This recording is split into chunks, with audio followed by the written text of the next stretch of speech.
معزز سامعین کرام السلام علیکم۔ آج ہم اردو ادب کے ایک اور موضوع کے ساتھ آپ کی خدمت میں حاضر ہیں۔ آج ہم بات کریں گے جدید اردو نظم گو شاعر افتخار عارف کی نظم نگاری کے حوالے سے۔ دوستو، اردو شاعری کی یہ ہمیشہ سے ہی خوش قسمتی رہی ہے کہ اسے ہر دور میں ایسے جداگانہ منفرد لب و لہجے اور اسلوب کے حامل شعراء میسر آتے رہے ہیں، جنہوں نے اردو شاعری کو نت نئے موضوعات سے روشناس کرایا اور زبان و بیان کے حوالے سے بھی مختلف تجربات کیے۔ جس جدید اردو شاعری کا آغاز مولانا حالی سے ہوا اور جسے فیض اور اقبال جیسے لافانی شعراء نے بام عروج پر پہنچایا، نون میم راشد، جن کا نام جدید نظم کے حوالے سے کسی تعارف کا ہرگز محتاج نہیں ہے، مگر آج کی نظم کو بھی ایسے شاعر میسر آئے ہیں کہ جنہوں نے تیزی سے ہونے والی سماجی تبدیلیوں کے تحت اپنے نظم کے موضوعات اور زبان و بیان کے حوالے سے انفرادی راہ نکالنے کی کوشش کی۔ اسی انفرادی راہ کے ایک منفرد شاعر افتخار عارف بھی ہیں، جن کا پہلا مجموعہ مہر دو نیم اور دوسرا مجموعہ حرف باریاب جب شائع ہوا تو زبردست داد تحسین حاصل کی۔ فیض احمد فیض نے جن کے بارے میں لکھا تھا کہ افتخار عارف کی شاعری کے مستقبل کا دار و مدار ان کی شعری روایت پر ہے، شعری ریاضت پر ہے۔ اگرچہ افتخار عارف بنیادی طور پہ غزل گو شاعر ہیں، مگر ان کی نظمیں جدت کی بنا پہ قابل تحسین ہیں اور ہم شعراء کے مقابلے میں ان کو جداگانہ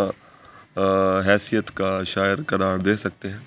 ان کی نظمیں اپنے سماج سے اثر قبول کرتی ہیں۔ ان کی نظموں سے ایک ایسے سماج کی عکاسی ہوتی ہے جہاں لب اظہار پر تالے ہیں، جہاں پابند سلاسل ہونے کا خوف بھی نمایاں ہے،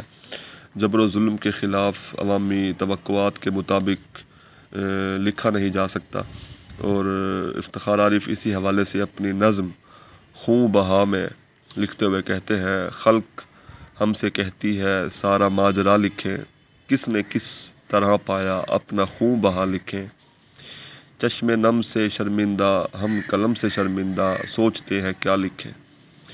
افتخار عارف دراصل سوچ بچار کرنے والا ایک شاعر ہے۔ وہ بڑی سادگی سے نظموں میں مذہب اور تصوف کے حوالے سے نت نئے موضوعات پر بات کرتا ہے، نت نئے تجربات کرتا ہے۔ ان کی نظموں کی ایک اہم خوبی مختصر مصرعوں کا ہونا ہے۔ افتخار عارف کی ایک نظم ایک سوال ملاحظہ کیجیے جو مختصر مصرعوں پہ مشتمل بھی ہے اور جس میں فکری اور معنوی گہرائی بھی ہے اور ساتھ ساتھ ایک بڑا دل آویز اور دل نشین اسلوب بھی ہے۔ افتخار عارف کہتے ہیں: تھکے ہوئے آسمان کے مزمحل ستارے جوان راتوں کے ہم نصیبوں سے کہہ رہے ہیں،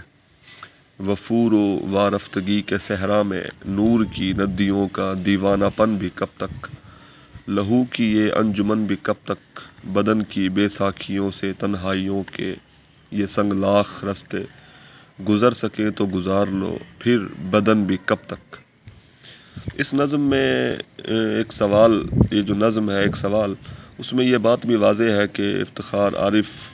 نے بہت سے نت نئے الفاظ اور تراکیب جو ہیں وہ اردو شاعری کو عطا کی ہیں، اردو شاعری کے دامن کو زرنگار کیا ہے۔ افتخار عارف کے حوالے سے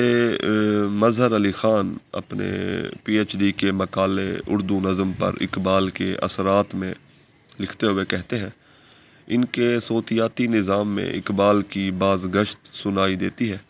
نظموں کے مطالعے سے پتہ چلتا ہے کہ ان کا بنیادی موضوع انسان اور اس کی قدریں ہیں۔ افتخار اور اقبال میں ایک قدر مشترک ہے، وہ یہ کہ دونوں نے مکالماتی اسلوب میں نظمیں کہی ہیں۔ افتخار عارف کی نظم مکالمہ اس حوالے سے ملاحظہ کیجیے جس میں وہ مکالماتی انداز اختیار کرتے ہیں، سوال و جواب کا لہجہ وہ اختیار کرتے ہیں اور سوال کر کے خود ہی وہ جواب بھی دیتے ہیں، اور غالباً یہ اردو شاعری میں ایک بالکل انفرادی نوعیت کا ایک اسلوب ہے کہ سوال کے بعد خود ہی جواب بھی دیتے ہوئے وہ نظر آتے ہیں۔ افتخار عارف اپنی نظم مکالمہ میں لکھتے ہیں: ہوا کے پردے میں کون ہے جو چراغ کی لو سے کھیلتا ہے، کوئی تو ہوگا، جو خلت انتصاب پہنا کر وقت کی رو سے کھیلتا ہے کوئی تو ہوگا، حجاب کو نور کہتا ہے اور پرتوں سے کھیلتا ہے کوئی تو ہوگا، کوئی نہیں ہے کہیں نہیں ہے، یہ خوش یقینیوں کے خوش گمانیوں کے واہمے ہے جو ہر سوال سے بیعت اعتبار لیتے ہیں۔ افتخار عارف کی نظمیں پڑھ کے یہ احساس ہوتا ہے کہ انہوں نے ہمارے دکھ، درد، حالات، کیفیات وغیرہ کو بڑی شائستگی سے اور بڑی اپنائیت کے احساس سے جو ہے وہ پیش کرنے کی کوشش کی ہے، اور ان کی شاعری، ان کی نظمیں پڑھ کے احساس ذات کا تجربہ جو ہے وہ نظر آتا ہے کہ یوں لگتا ہے کہ وہ معاشرے سے، محسوسات سے اور غم سے بڑا گہرا تعلق رکھتے ہیں۔ اس کی وجہ سے ایک شکستگی کا احساس ان کی نظموں میں بڑا نمایاں ہے۔ افتخار عارف کی نظمیں اپنی فنی پختگی اور اثر آفرینی کا ثبوت دیتی ہیں۔ اپنی ایک نظم میں وہ لکھتے ہوئے کہتے ہیں: مالک میری گڑیا کے سب رنگ سلامت رکھنا، مجھ کو ڈر لگتا ہے، کچے رنگ تو بارش کی ہلکی سی پھوار میں بہہ جاتے ہیں، ایک ذرا سی دھوپ پڑے تو اڑ جاتے ہیں، مالک میری گڑیا کے سب رنگ سلامت رکھنا، مجھ کو ڈر لگتا ہے۔ افتخار عارف کی نظموں میں قرآنی حوالے بھی دیکھنے کو ملتے ہیں، مذہبی واقعات و تلمیحات بھی ان کی نظموں کی ایک اہم خوبی ہے۔ ایک نظم میں خدا کی حمد و ثنا کے حوالے سے ان کا قرآنی اسلوب جو ہے وہ ملاحظہ کیجیے۔ کہتے ہیں: تو کون ہے جو لوہے آب رواں پر سورج کو ثبت کرتا ہے، بادل اچھالتا ہے، جو بادلوں کو سمندروں پر کشید کرتا ہے اور بطن صدف میں خورشید ڈھالتا ہے، وہ سنگ میں آگ، آگ میں رنگ، رنگ میں روشنی کا امکان رکھنے والا۔ انہوں نے بہت سی علامتی نظمیں بھی تخلیق کی ہیں جو اپنے زمانے کے حالات و واقعات کی عکاسی کرتی ہیں اور ہر دور میں کرتی رہیں گی۔ مثلاً اپنی ایک نظم قصہ ایک بسنت کا اس میں لکھتے ہوئے کہتے ہیں: پتنگیں لوٹنے والوں کو کیا معلوم کس کے ہاتھ کا مانجھا کھرا تھا اور کس کی ڈور ہلکی تھی، انہیں اس سے غرض کیا، پیچ پڑتے وقت کن ہاتھوں میں لرزہ آ گیا تھا اور کس کی کھینچ اچھی تھی، پتنگیں لوٹنے والوں کو کیا معلوم، انہیں تو بس بسنت آتے ہی اپنی ڈانگیں لے کر میدانوں میں آنا ہے، گلی کوچوں میں کانٹی مارنا ہے، پتنگیں لوٹنا ہے، لوٹ کے جوہر دکھانا ہے۔ اردو کے زندہ نظموں میں شامل افتخار عارف کی نظم 12واں کھلاڑی یقیناً ان کی ایک نمائندہ نظم بھی ہے جو شدید محرومی کا احساس لیے ہوئے ہے اور معنی اور فکر سے بھرپور ہے۔ مکمل نظم کے حوالے سے تو بات نہیں کی جا سکتی، پوری نظم کا ایک مختصر سا ٹکڑا ملاحظہ کیجیے: خوشگوار موسم میں ان گنت تماشائی اپنی اپنی